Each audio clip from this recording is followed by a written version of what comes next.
चलिए dear student of class 6, हम लोग पढ़ रहे हैं बच्चों हिस्ट्री से चैप्टर 2 और जिसमें हम लोग पढ़ेंगे बच्चों अर्ली वेपन्स एंड टूल्स के बारे में। इससे पहले बच्चों मैंने आपको अर्ली मैन के बारे में बताया था, स्टोन एज के बारे में बताया था। अब हम बात करेंगे बच्चों कि उन्होंने जो स्टोन एज में है ना, यानी जो फर्स्ट एज जो थी उसमें उन्होंने किस तरीके के हथियार बनाए, किस तरीके के वेपन्स या टूल्स बनाए, औजार और हथियार बनाए, उसके बारे में पढ़ेंगे।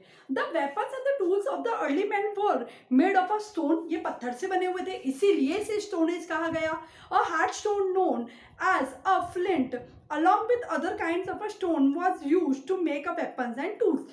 एक बड़ा कैड़ा सा पत्थर था बच्चों जिसको फ्लिंट कहा जाता था, उसका मुख्य रूप से इस्तेमाल होता था टूल्स और वेपन्स बनाने के। इसके अलावा अदर जो स्टोन से उनका भी इस्तेमाल किया जाता था।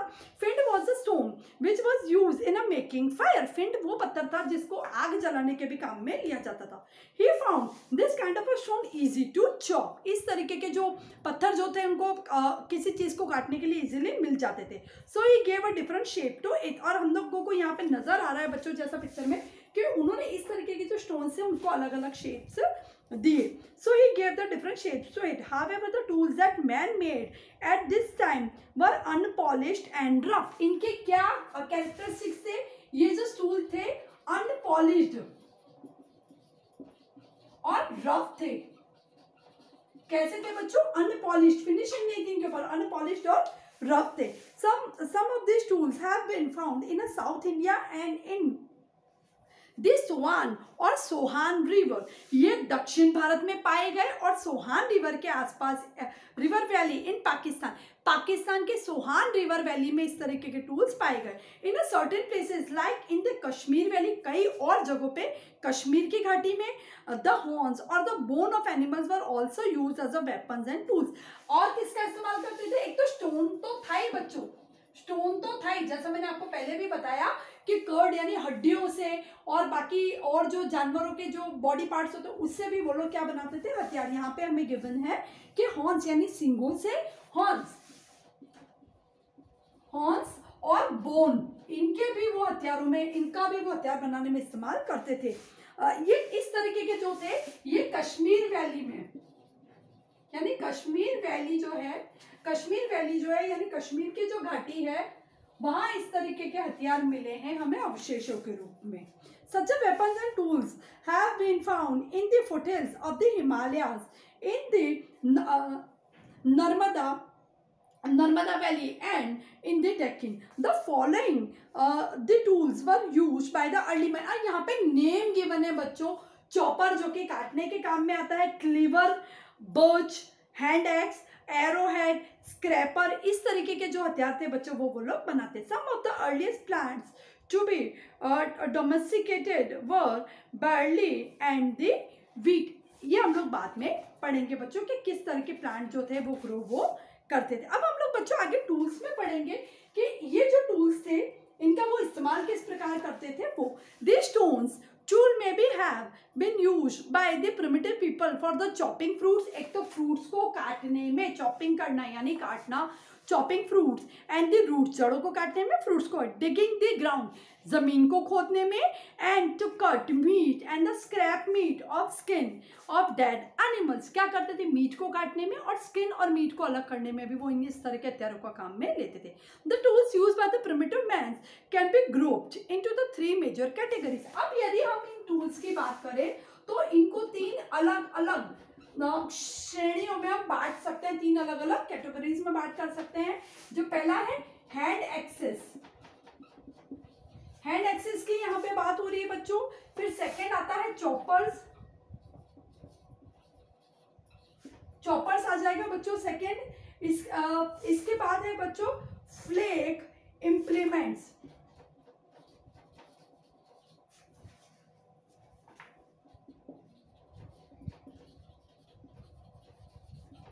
ठीक है। इसके बाद है बच्चों फ्लेक इम्प्लीमेंट्स। अब हम इनके बारे में पढ़ेंगे।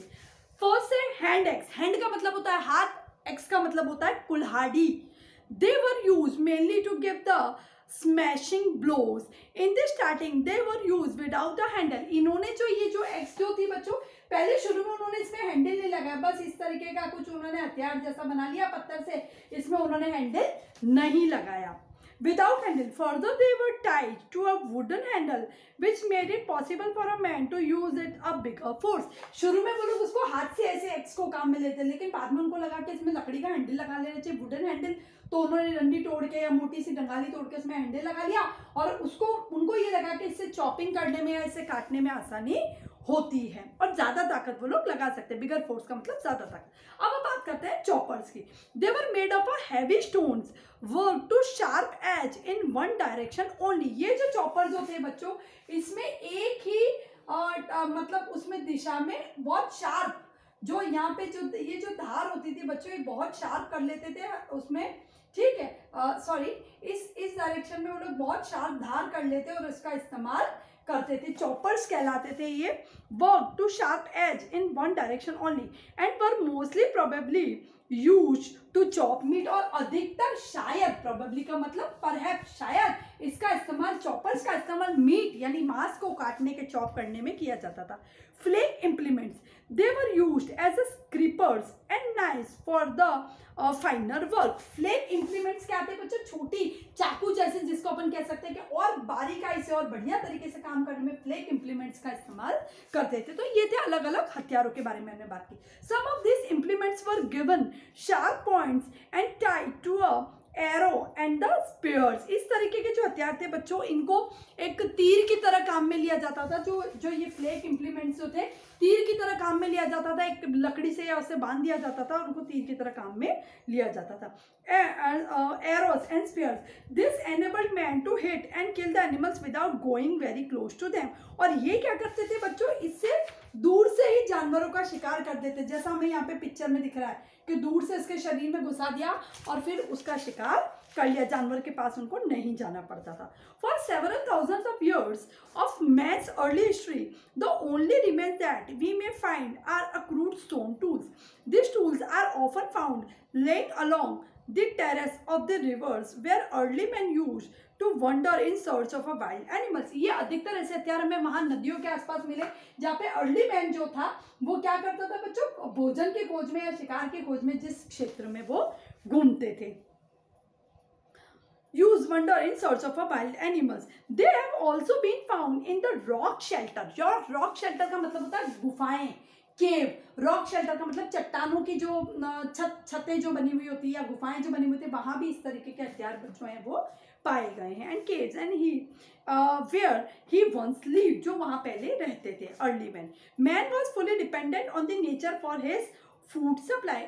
जो अर्ली मैन जो थे वो पूर्णतः कुदरत पे डिपेंडेंट थे, कुदरत पे निर्भर थे कि उनको सारा अपना भोजन कुदरत से मिलता था। The first tools made by him served several motives. जो उन्होंने पहला जो हथियार बनाया वो उनको कई काम करने में हेल्प आता था, like skinning of the dead animals यानी मरे हुए जानवर के स्किन को हटाने में काम में आते थे, कटिंग देयर फ्लैश, उनका मांस काटने में, स्प्लिटिंग देयर बोन्स एक्सेट्रा, और उनकी हड्डियों को अलग करने में भी वो उनके हथियार काम में आते थे। तो ये हमने बात की बच्चों स्टोन एज की, किस तरह से उनका जीवन था, किस तरह वो अपना भोजन प्राप्त करते थे, किस तरीके के हथियारों का उन्होंने इस्तेमाल किया था। इसके आगे बच्चों हम लोग पढ़ेंगे नेक्स्ट जो एज थी, नेक्स्ट जो पीरियड जो था, जो अर्ली मैन ने जो पीरियड अपने जीवन को सर्वाइव करते हुए जो गुजारा, उसके बारे में पढ़ेंगे।